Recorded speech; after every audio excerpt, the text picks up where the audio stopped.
जय श्री राधे, जय जय श्री राधे। आप सब कैसे हैं? आशा करती हूँ कि आप सब परम मंगल में होंगे।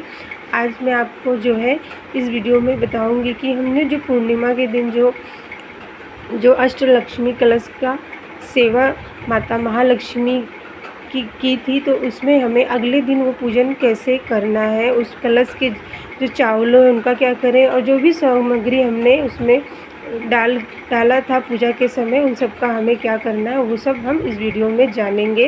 तो फ्रेंड्स, जो पूर्णिमा का दिन होता है वो माता महालक्ष्मी और विष्णु जी की पूजा करने का वार होता है, क्योंकि उस दिन जो है चाँद पूरी आसमान में पूर्ण होता है और माता लक्ष्मी को पूर्णिमा का वार उनके पूजन के लिए विशेष बताया गया है। तो अगर आप अपने घर में अष्टलक्ष्मी कलश का पूजन करते हैं तो इससे ना सिर्फ एक लक्ष्मी की नहीं, 8 लक्ष्मी स्वरूपा की आप जो है अपने घर में आप उनको आमंत्रण दे रहे हैं। तो इस पूजन को करने से मैं ये नहीं कह रही हूँ आपको एक दिन में ही आपको शुभ परिणाम मिलेगा, लेकिन आपको जब आप इसको पूजन करेंगे तो आपके घर में एक शुभता आएगी, एक अलग सी ऊर्जा आपके घर में प्रदान होती है। जो भी आपके घर में नेगेटिवपन होता है, जो भी घर में शुभ चीज़ें नहीं होती हैं, इस तरह से जब हम देवी देवताओं की उनकी आराधना पूरी भक्ति से करते हैं ना, तो वो हमारे घर में जो भी नकारात्मक जो भी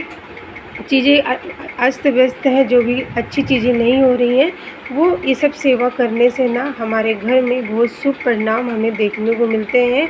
और जब आप इस सेवा को पूर्णिमा के दिन करेंगे तो आपके शरीर में, आपके मन में माता लक्ष्मी की पूजा करने के एक अलग से उत्साह होगी, आपके शरीर में एक ऊर्जा हो जाती है। जैसे हम कोई पूजा करते हैं तो हमें आलस आता है, तो फ्रेंड्स आप ना इस पूजा को अगर आप करते हैं तो इससे माता लक्ष्मी 8 स्वरूप की पूजा करने का विशेष महत्व है। तो आपको पूर्णिमा के दिन जो भी आपने ये सेवा करी है उसके अगले दिन आपको सबसे पहले जो अखंड दीप है वो जलता रहता है। पूर्णिमा के दिन अखंड ज्योत जो हमने जलाई थी वो अभी तक शांत नहीं हुआ है, तो वो जल ही रहा है। तो उसके बाद आपको ना कलश को थोड़ा सा हिला देना है आगे पीछे करके, और फिर उन पे हल्दी कुमकुम डाल के अपने माथे पे लगा लें।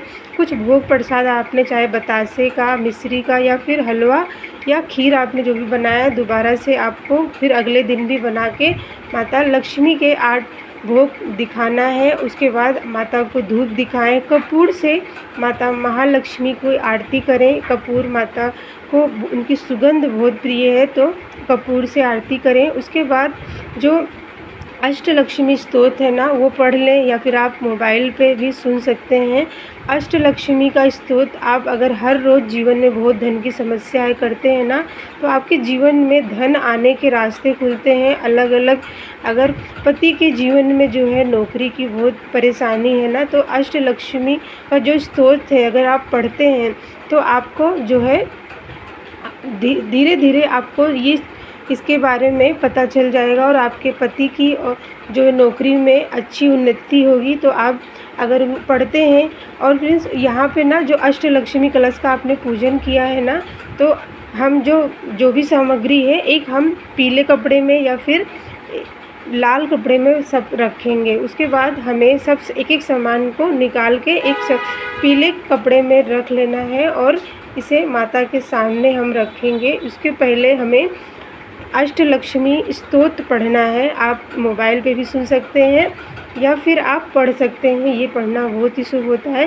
सारी सामग्रियों को हम निकाल के एक पोटली बनाएंगे और उस पर भी हम हल्दी कुमकुम लगा के और फिर उनको फिर से हम धूप आरती दिखा के माता से लक्ष्मी से प्रार्थना करेंगे कि जो धन की समस्या है उसे दूर करे, धन आने के रास्ते खुले और जीवन में जो भी सुख प्रदान होता है वो सब चीज़ें धन से ही मिलता है। तो हमें धन देने का जो है माता से लक्ष्मी से प्रार्थना।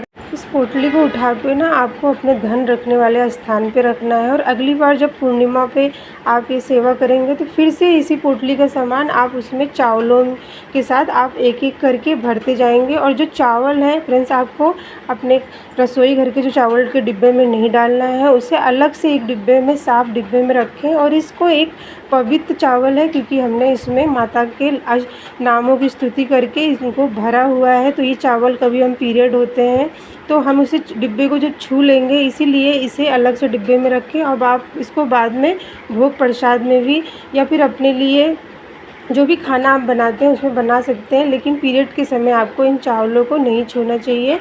इस तरह से जब हम माता के 8 स्वरूपों की पूजा करके माता को ध्यान करते हैं, उनको अपने घर में आमंत्रित करते हैं, तो ये बहुत ही शुभ होता है।